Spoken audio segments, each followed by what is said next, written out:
What a weekend for the defending champs. The Lakers agreed to a trade for Dennis Schroeder before free agency began, then picked up Sixth Man of the Year Montrezl Harrell and Marc Gasol over the weekend. They also re-signed KCP and Markieff Morris. As for the Clippers, they picked up Serge Ibaka and Luke Kennard, and they re-signed Marcus Morris as well. So, Perk, who has the better roster on paper between these two LA teams? Of course, they don't play on paper, but who would you say? It's the Lakers, Rachel. Rob Pelinka went out there in free agency, and he did his thing. He went out there and got free agents like the Lakers lost and didn't win the championship. When you look at him getting Dennis Schroeder, Montrezl Harrell, who we stole from the Clippers, who was the Sixth Man of the Year, and then you go out there and get Wes Matthews for 3.6, one of the best two-way players in the game today. Not the best, but one of the best. And then you go and land Marc Gasol, a veteran big. That was crucial. Yeah, the answer has to be both these teams are awesome. They're my favorites to go 1 and 2 in the West. But look, the Lakers just won a championship and they got better. So the answer has to be Lakers. Lakers.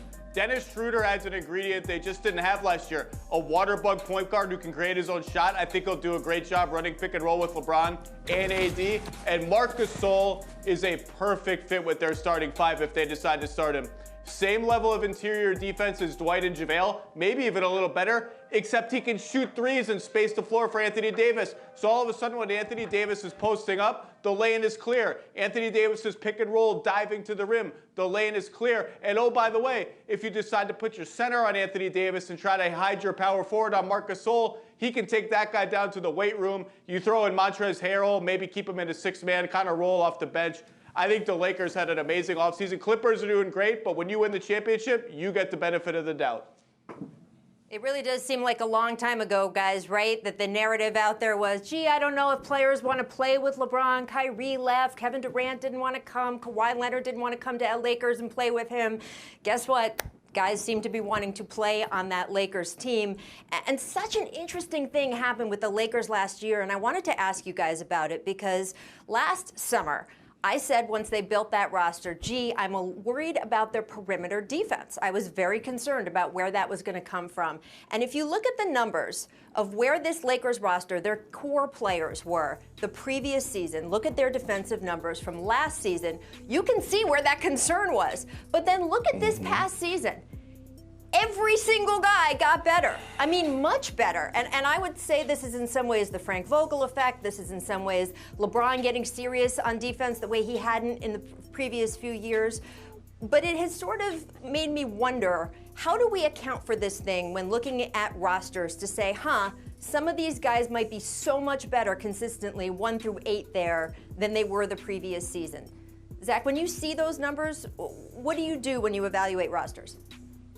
Well, a lot of those numbers, those are team defense or individual defensive ratings. Those are really heavily dependent on your team context. So when you add in Anthony Davis and you add in engaged LeBron James and you retool the team around them, everybody's defensive numbers are going to get better. So I don't put a huge amount of stock into those numbers. I just think the Lakers got better talent, including a defensive player of the year level player in Anthony Davis, a coach who's going to stress defense from day one. And they came out with the mindset of, we're building our team defense and out. And when you do all those things together, yeah, everybody's numbers are going to improve. I don't think, and everyone bought in. Guys who maybe hadn't bought in as much in the past bought in. So that's what happens. And I do think they can carry that over into this season. And as you pointed out, Rachel, their perimeter depth, just as good now as it was when they won in the bubble, maybe even better. And Zach, you hit a great point by bringing up Frank Vogel. When you look at Coach Vogel, especially when he was with the Pacers, they were always at the top defensively. So Frank Vogel brings that defensive mindset. And once he got LeBron James and Anthony Davis to buy in, then it's a ripple effect. Now you see Caldwell Pope, he's buying in on the defensive end. And then you seen Dwight Howard and JaVale McGee last year, the way that they had a defensive impact. But now you add Dennis Dennis Schroeder, who's a guy that could pick up 94 feet, who's feisty on the defensive end, who gets you extra possession, along with a guy like Montrezl Harrell. Look, we praise Montrezl Harrell about his offensive package and his 19 points a game, but he's great at taking charges. He's an underrated shot blocker. And then we all know locked in Marc Gasol, what he brings to the table, along with Wesley Matthews locking in on the wing position at $3.6 million. Hey, it looks like pure gold to me for the Los Angeles Lakers. And on the Clippers side, Serge Ibaka, I think, makes up for a lot of losses there. But, Zach, do you think they're done? Because a true ball floor general, it feels like they still need to fill out on that roster. Well, there just aren't a lot of those players left unless they want to re-sign Reggie Jackson. It's getting to be slim pickings.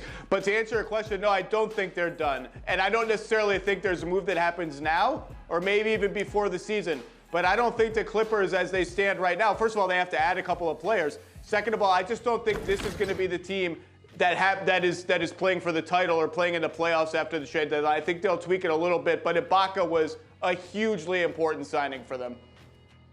I agree. Look, the Clippers dropped the ball. I thought they would be more aggressive this offseason. I thought that they would try to go out there and really pursue Rajon Rondo because that's what they're missing. They're missing that floor general. They're missing that veteran leader to be on the ball club, to be that guy who controls the locker room outside of basketball. But they didn't go out there and they didn't be aggressive. To me right now, the Clippers are losing, especially the LA battle, but they're losing in the free agency battle tremendously. Serge Ibaka was a good pickup, but they needed to add more pieces, and they're not getting it done right now. Well, they got time before the trade deadline, still months away. We'll see how they tweak and come up with a roster that's going to take them into the playoffs. Thanks for watching ESPN on YouTube. For live streaming sports and premium content, subscribe to ESPN+.